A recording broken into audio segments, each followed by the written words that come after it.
오늘 우리가 함께 나눌 이 부활에 대한 이야기는 참 이해하기 쉽지 않은 내용입니다. 하지만 반드시 우리 믿는 성도들이 알아야 될, 아니 알지 못하면 안 되는 그런 중요한 진리이기 때문에 함께 나누고자 합니다. 기독교 신앙의 가장 핵심은 십자가와 부활입니다. 죽음과 부활. 이게 같이 있을 수 없는 것처럼 보이지만 우리 기독교의 가장 중요한 진리가 바로 죽음과 부활, 십자가와 승리라는 것을 우리가 분명히 알 수 있습니다. 예수님을 믿는 자들에게는 예수님이 부활하신 것처럼 우리 모두가 주님이 오실 때 부활을 할 줄 믿고 살아갑니다. 하지만 그것을 직접 보지 못하고 또 경험하지 못하는 사람들이 예수님의 부활을 얘기하고 또 우리의 미래에 대해서 얘기한다는 것은 참 쉽지 않은 일입니다. 설명하기도 어렵고요. 또 이해하기도 우리의 머리로는 참 부족합니다.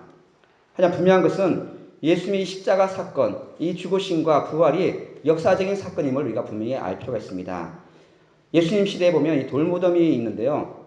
이 돌무덤에 보면 이 돌로 이렇게 굴려서 이렇게 매장했던 그런 일이 있습니다.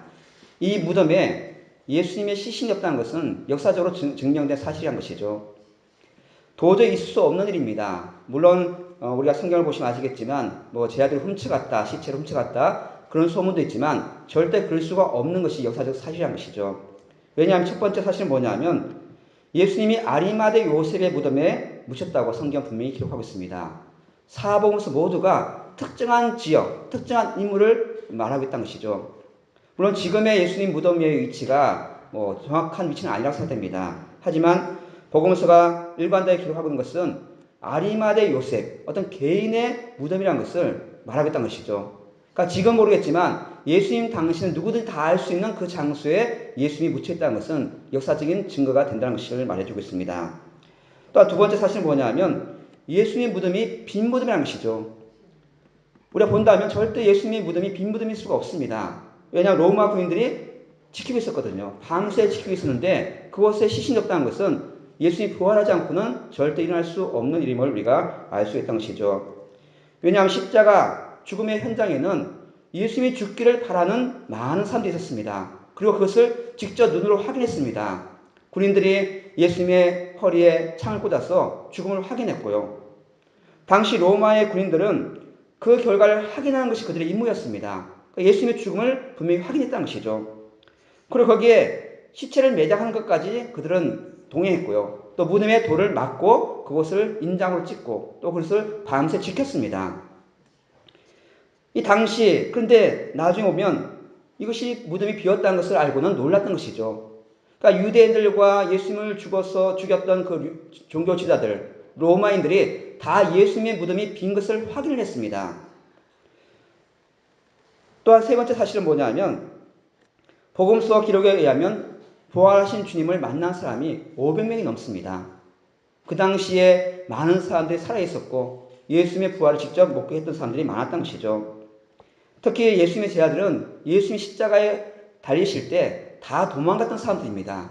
부인하거나 예수님을 무시했던 사람들인데 끝까지 도망갔던 이 제자들이 죽음 이후에 부활하신 주님을 만나는 다음에는 변화된 사실을 우리에게 알려주겠다는 것이죠. 그들 목숨 걸고 예수님의 부활을 증거하고 있음을 우리가 알 수가 있습니다. 제자들이 목숨 걸고 예수님의 부활을 증거한 이유는 뭐냐면 주님을 만났기 때문에 그렇다는 것이죠. 부활하신 주님을 만나지 않고는 절대 이렇게 변화될 수가 없는 것을 역사가 설명해 주고 있습니다. 또한 네 번째 사실은 뭐냐면 아까도 설명드렸지만 예수님의 제자들이 부활하신 주님을 만난 다음에 완전히 삶이 바뀝니다. 제자들은 예수님이 십자가에서 죽기 전 그를 떠났고 심지어 그를 부인했던 자들인데 특히 당시에 유대인들을 보면요. 메시아 그러면 우리를 구원할 메시아 그러면 죽어서는 안 되는 인물이었습니다. 그런데 죽었다는 것을 인정하고 또 그 죽음 이후에 다시 살아나심을 인정한다는 것은 예수님의 부활을 직접 경험하고 알기 때문에 그렇게 증거할 수 있다는 것이죠. 그들은 부활을 증거하기 위해서 목숨을 걸었습니다. 분명한 사실이기 때문에 그렇다는 것이죠. 이 외에도 수많은 증거들이 있습니다. 그러니까 그것은 누구도 부인할 수 없는 사실이라는 것이죠. 예수님이 십자가에 죽으신 것도 사실이고 그 무덤이 비었다는 것도 사실이고 그러니까 결국 예수님의 죽으심과 부활은 분명한 사실임을 우리가 알 수가 있습니다. 이 부활의 증거를 바울이 데살로니가 교회들에게 증거했고 그 부활의 소식을 듣고는 예수를 믿게 된 것이죠. 하지만 그들에게 이 몇 가지 부족한 것이 있었습니다. 그들의 신앙에 문제가 있는 것이 아니라 바울이 너무 짧은 기간 동안 사역하다가 제대로 다 알려주지 못하고 쫓겨났기 때문에 그들에게 부족한 점이 있었던 것이죠. 기독교 신앙의 핵심인 부활과 재림, 종말과 이 마지막 때에 대해서 바울이 증거했지만 바울의 이 사역이 너무나 짧아서 다 전하지 못하고 돌아왔기 때문에 그는 이 부족함을 다시 채우려고 항상 노력했던 것을 보게 됩니다. 3장 10절 말씀 보시면 주야로 심히 간구함은 너희 얼굴을 보고 너희 믿음이 부족한 것을 보충하게 하려 함이라. 예수님이 땅에 오신 것도 사실이고요. 십자가에 고난받은 것도 사실이지만 가장 중요한 것은 예수님의 부활과 재림이라는 것을 우리는 분명히 알아야 됩니다. 이것은 날마다 증거해야 되고요. 날마다 우리가 기억해야 되고 날마다 우리가 알아야 되는 가장 중요한 진리인데 디모데를 통해서 데살로니가 교인들이 잘 있다는 소식을 들었지만 그들이 아직 부족한 것이 뭐냐 하면 이 부활과 재림에 대해서 잘 알지 못하고 있었던 것을 우리가 짐작해 볼 수가 있습니다.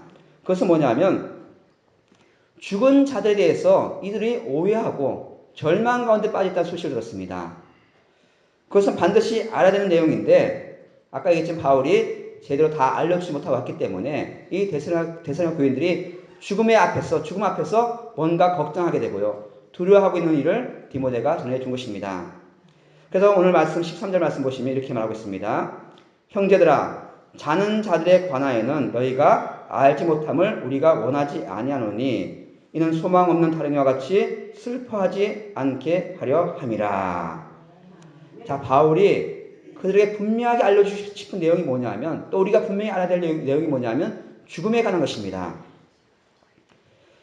자는 자들이라는 것은 바로 죽은 그리스도인들을 말하고 있는데 기독교는 부활의 종교입니다. 분명히 데살로니가 교인들도 예수님의 부활을 믿었고 또 장래에 일어날 재림과 또 종말에 대해서 분명히 바울을 통해서 들었습니다.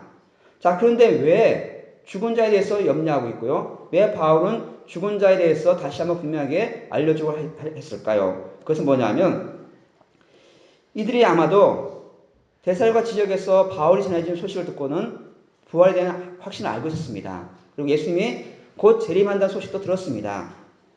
자, 그런데 문제는 뭐냐면 재림이 곧 임박했다는 소식을 듣고는 예수님이 당장 오실 줄 알고 있었던 것이죠. 자신이 죽기 전에 내 살아있을 생전에 예수님이 다시 재림하실 것을 알고 그들은 그렇게 믿었습니다. 자, 그러다 보니까 그들은 죽지 않고 살아서 예수님을 만날 것을 기대했습니다. 그들은 어떤 마음이 있었냐면 예수님이 죽으시고 부활하시고 다시 오신다는 바울의 얘기를 듣고는 이제 기다리면 예수님이 오신다. 그리고 그 당시에 많은 환난과 핍박이 있으니까 당장 자기 살아있는 생전에 예수님이 오셔서 이 땅에 참된 평화가 오기를 그들은 기대했던 것이죠. 그런데 문제는 뭐냐면 그들에게 죽는 자들이 생겼던 것이죠. 그들은 죽지 않고 살아서 예수님을 보는 것이 영광이고 축복이라고 믿었습니다. 그래서 예수님이 재림하실 때 이미 죽은 자들은 혹시라도 그 영광 가운데 들어가지 못할까봐 염려하고 있었던 것이죠. 그들은 예수님이 재림을 만나는 것이 큰 축복의 영광인데 예수님 오시기 전에 죽어버리면 그 영광을 못 보는 것이죠. 또 심지어 어떤 사람이 있었냐면 죽기 전에 예수님을 만나야지만 부활하는데 먼저 죽어버리면 부활을 경험하지 못할까봐 그런 오해를 갖고 있었던 것이죠. 그래서 그들은 예수님이 오시기 전에는 절대 죽지 않을 것이다. 그렇게 확신하고 있었습니다. 근데 보니까 자기들 성도들 가운데 죽는 자가 생기는 것이죠. 그러면서 혹시라도 내가 죽으면 구원에 이르지 못할까봐, 내가 죽으면 저 영원한 천국에 가지 못할까봐 그런 두려움과 걱정으로 살고 있었던 것입니다. 그래서 그 자기 성도들 중에 내가 사랑하는 가족 중에 죽음을 목격하고는 엄청난 충격을 받은 거예요. 내 사랑하는 가족, 내 사랑하는 성도가 혹시라도 나중에 부활할 때 만나지 못할까봐 그런 염려를 했던 것이죠. 그런데 자신도 죽으면 그 영광을 누리지 못할까봐 그런 염려를 하고 있었던 것을 우리가 짐작해 볼 수가 있습니다. 하지만 바울은 그리스도인들에게 죽음이란 것은 아무 의미가 없음을 말씀해 주고 있습니다. 오히려 바울은 죽음이 끝이 아니라 오히려 주님 안에 들어가는 길이고 오히려 그것이 더 큰 영광이라고 바울은 고백하고 있습니다. 오늘 빌립보서 1장 21절 말씀 보시면 이는 내게 사는 것이 그리스도니 죽는 것도 유익함이라. 사나 죽으나 우리가 다 주를 위해 사는 것인데 죽는 것도 주를 위해 사는 것인데 죽는 것도 유익하다고 바울은 말하고 있다는 것이죠. 그러므로 죽음이란 것은 슬퍼할 일이 아니라 오히려 기뻐할 일이고 절망할 일이 아니라고 바울은 우리에게 말씀해 줍니다. 인간적인 슬픔이 있다는 것이죠. 사랑하는 가족을 먼저 보내고 우리는 가슴 아파해야 됩니다. 또 그렇게 할 수밖에 없는 것이죠. 하지만 그것 때문에 재림이나 부활에 대해서 절망할 필요가 없음을 바울은 말씀해 줍니다. 왜냐하면 죽은 자나 살아있는 자나 예수님이 재림하실 때 함께 주님을 영접할 것이라고 오늘 바울은 말씀해 준다는 것이죠. 먼저 죽은 그리스도인들은 주님이 재림하실 때 하나님께서 그들을 데리고 온다고 말씀하고 있습니다.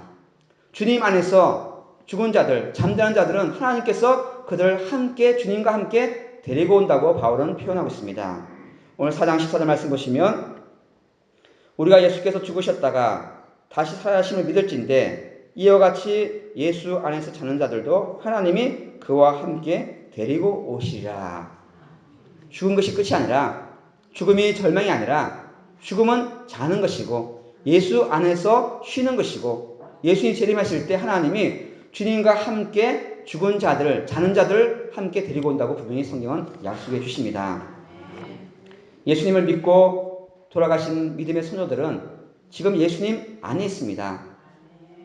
예수님 다시 강림하실 때, 다시 오실 때 예수님 안에서 자는 자들을 하나님께서 데리고 오십니다. 그럼 우리는 어떻게 할 것인가? 죽지 않았을 때, 우리가 살아있을 때 예수님이 온다면 우리는 이 땅에 살아있을 때 구름 속으로 끌어올림을 당해서 함께 주를 만나게 되고요. 함께 영광 중에 거하게 된다고 오늘 성경은 말씀해 줍니다. 먼저 죽었다고 손해가 아니란 것이죠. 오히려 먼저 죽은 자가 부활하게 될 것이고 우리는 함께 주님을 만나게 됨을 말씀해 줍니다. 예수님께서 십자가에서 죽으시고 부활하신 것은 분명합니다. 그리고 예수님께 다시 오시는 재림도 분명한 하나님의 약속이고 그것은 반드시 이루어질 것입니다. 우리가 예수님의 죽으심과 부활을 믿는다면 우리의 부활도 믿어야 됩니다. 우리도 예수님 안에서 부활할 것을 성경은 말씀하고 있다는 것이죠. 예수님이 다시 오실 때 예수님 안에서 자는 자들이나 또 살아있는 우리들이나 누구든지 다 주 안에서 다시 만나게 될 것을 말씀해 줍니다. 바울은 이미 죽은 자나 살아있는 자나 모든 자들이 주 안에서 함께 재림에 동참하게 될 것이고 그 복을 누리게 될 것임을 약속해 주십니다. 하나님은 모든 사람들이 공평합니다. 먼저 죽은 자나 나중에 죽는 자나 공평하게 하나님은 똑같이 우리를 부르셔서 똑같이 주님을 만나게 할 것이고 똑같은 영광 가운데 거하게 될 것이라고 말씀해 주시는 것이죠. 예수님의 죽으심과 부활은 우리 기독교의 가장 중요한 핵심 진리입니다. 예수님이 우리의 죄와 구원을 위해서 십자가에서 죽음으로 끝난 것이 아니라 그 죽음을 이기시고 부활하셔서 우리에게도 그 부활의 길이 열려 있다는 것이죠. 예수님의 죽으심과 부활은 예수님 혼자만의 죽으심과 부활이 아니라 우리 모든 믿는 자들이 함께 죽고 함께 살아났음을 말씀해 줍니다. 로마서 6장 8절 말씀에 만일 우리가 그리스도와 함께 죽었으면 또한 그와 함께 살 줄을 믿노니. 자, 예수님 십자가에 죽으실 때 우리도 함께 죽었습니다. 우리 모든 죄가 다 함께 죽었다는 것이죠. 마찬가지로 예수님이 다시 살아나실 때 우리도 함께 이미 살아났습니다. 단지 예수님이 먼저 부활하셨고 우리는 예수님이 재림하실 때 우리가 부활한다는 것이죠. 예수님이 큰 영광 중에 다시 오실 때 모든 성도들이 그 부활을 완성하게 될 것이고 먼저 부활하신 주님을 만나게 된다고 성경 우리에게 말씀해 줍니다. 예수님께서 재림하실 때 믿음 안에서 자는 성도들을 예수님이 깨우셔서 그들을 함께 데리고 오십니다. 자, 어떻게 데리고 오실까요? 수십 년 전, 수백 년 전 죽은 성도들, 그 흔적을 찾을 수가 없습니다. 무덤에 흙으로 돌아가는 사람들 많고요. 또 불로 화장한 사람도 있고요. 또 산에 또 바다에 뿌려진 사람도 많습니다. 그런 사람들을 어떻게 하나님이 부르실까? 예수 안에서 죽은 성도의 영혼은 이미 예수님 안에 있음을 저희가 믿습니다. 하지만 그 육신은 이제 흙으로 돌아갔지만 아무것도 없는 것처럼 보이지만 우리는 하나님의 능력을 믿습니다. 우리가 믿는 하나님 어떤 분이십니까? 천지 만물 창조하신, 무에서 유를 만드시고 모든 만물을 말씀으로 창조하시고 우리 인간을 흙으로 창조하신 분이 죽은 우리 몸을 다시 살리는 것은 아무 일이 아닙니다. 하나님의 능력으로 순식간에 우리를 신령한 몸으로 다시 살려주실 줄 믿습니다. 고린도서 15장 51절 52절 말씀이 이렇게 되어 있습니다. 보라, 내가 너희에게 비밀을 말하노니 우리가 다 잠잘 것이 아니요 마지막 나팔에 순식간에 홀연히 다 변화되리니 나팔 소리가 나매 죽은 자들이 썩지 아니할 것으로 다시 살아나고 우리도 변화되리라. 하나님이 이 모든 만물을 말씀으로 창조하셨듯이 예수님이 재림하실 때 마지막 나팔이 불릴 때 우리 모든 자들이 새로운 창조물로 다시 태어난다는 것을 성경은 우리에게 알려주고 있습니다. 죽음에서 부활한 성도들과 살아서 신령한 몸으로 변화된 성도들이 함께 만나서 함께 기쁨을 나누고 함께 주님과 영원히 살게 된다는 것이죠. 죽음으로 헤어졌던 성도가 다시 만납니다. 그것이 기쁨인 동시에 더 놀라운 것은 뭐냐면 부활하신 주님을 우리가 만난다는 것이죠. 만일에 우리가 살았을 때 재림하시는 주님을 만나는 것도 엄청난 기쁨이지만 먼저 죽는다고 해도 전혀 염려할 필요가 없다는 것을 성경은 말씀해 주고 있습니다. 왜냐하면 죽음이 모든 것의 끝이 아니라 죽음은 예수님 안으로 들어가는 것이고 예수님과 함께 되는 것이고 살아있는 자들도 예수님 안에서 우리가 살고 있습니다. 우리가 먼저 가신 분들을 볼 수는 없지만 우리는 예수님을 통해서 이미 하나가 되어 있습니다. 죽은 자들도 어디에 있습니까? 예수님 안에 있습니다. 우리들도 예수님 안에 있다는 것이죠. 우리 모든 성도들이 주 안에서 이미 한 몸이 되어 있다는 것을 기억하시면서 주님 오실 것을 기대하면서 살아가는 여러분들에게 원합니다. 죽음이 우리를 갈라놓은 것처럼 보이지만 예수님의 재림하실 때 이미 죽은 성도와 살아있는 성도가 함께 서로 만나게 될 것임을 믿습니다. 이미 죽은 그리스도인들은 부활하게 될 것이고요. 살아있는 우리들은 부활하신 주님처럼 순식간에 신령한 몸으로 변화된다고 성경 우리에게 분명히 말씀해 줍니다. 그리고 이렇게 부활한 우리 모든 성도가 함께 주님과 영원히 살게 될 것입니다. 하나님은 이미 우리를 위해서 예배해 놓은 처소가 있습니다.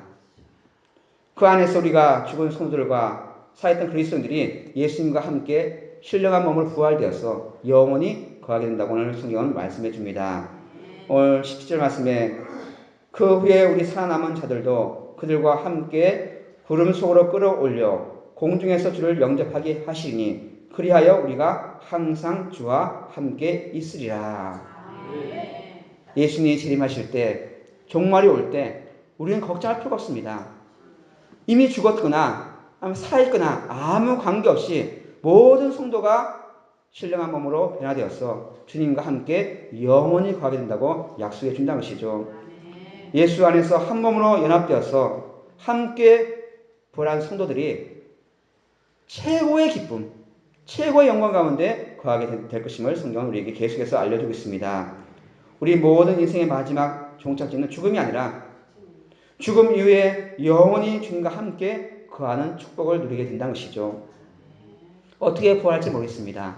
하지만 분명한 것은 우리가 생각하는 것 그 이상으로 가장 아름다운 모습으로 가장 거룩한 모습으로 다시 만나게 될 것입니다. 이것이 바로 우리의 위대한 소망이 되어야 합니다. 우리가 주와 함께 했다는 것은 정말로 어떤 언어로도 표현할 수 없는 기쁨이란 것이죠. 그 영원한 하나님 나라 안에서 영원한 주님과 영원히 함께 산다는 것, 그것이 바로 가장 큰 기쁨이고 가장 큰 축복을 믿고 항상 그 믿음을 가지고 살아가는 여러분들에게 원합니다. 말씀 읽겠습니다. 우리 모든 사람에게 죽음은 두려운 것입니다. 아무리 믿음이 있다 할지라도 죽음은 두려움을 우리에게 줍니다. 왜냐하면 아무도 그것을 경험해 본 사람 없거든요. 살아있는 사람들 중에 죽음이라는 것을 경험해 본 사람은 아무도 없습니다. 우리가 살아남은 우리들, 또 먼저 간 성도들, 우리가 슬퍼할 수밖에 없고요. 아파할 수밖에 없지만, 하지만 그 슬픔을 위대한 소망으로 이겨내는 여러분들이 원합니다. 우리가 영원한 하나님 안에서 다시 만날 것을 기대하면서 부활의 소망을 가지고 살아가는 여러분들이 원합니다. 성도의 죽음이라는 것은 우리를 위해 죽으시고 부활하신 예수님 안으로 들어가는 문입니다. 끝이 아니라 끝났다고 다 죽었다 끝난 것이 아니라 죽음이라는 것은 새로운 삶의 시작이고요. 예수님 품 안에 들어가는 것이고 그들은 지금 이미 예수님 안에 영원히 함께 있습니다. 예수님 재림하실 때 우리가 다시 만난다는 것이죠. 그러니까 우리가 이미 죽은 사람들에 대해서나 또 우리의 죽음에 대해서 염려할 필요가 없다고 바울은 우리에게 말씀해 줍니다. 예수님 안에 있는 우리들도 죽음 이후에는 예수님 안에 있을 것이 확실합니다. 사랑하는 성도의 죽음은 잠깐 헤어지는 슬픔이지만 이제 주님과 함께 있다고 믿고 또 우리도 만날 것을 기대하면서 여기 항상 위로받는 여러분들에게 원합니다. 우리에게 죽는 것과 사는 것은 아무 의미가 없습니다. 이미 우리는 예수님 안에 있고요. 죽어도 예수님 안에 들어갈 것이고 다시 살아날 것을 우리가 확신하기 때문에 날마다 승리하는 여러분들에게 원합니다.